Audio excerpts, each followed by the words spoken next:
figured out the problem of why the water doesn't come out of the fridge. Now, previously, we took all the ice out and then it started working after a while. But I wondered why, because I thought it was the line, the water, the gas that's trapped in the water line. But if you have a look at this,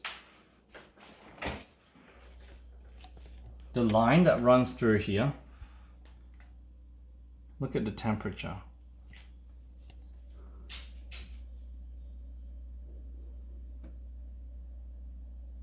-1, -0.9.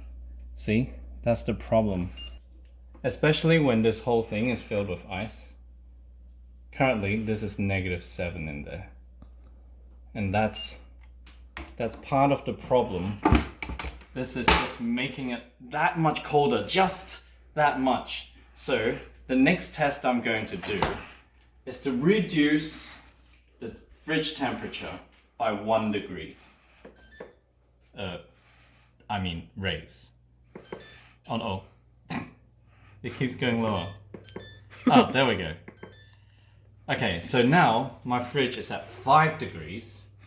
So that should hopefully not freeze up the line, and then we will see.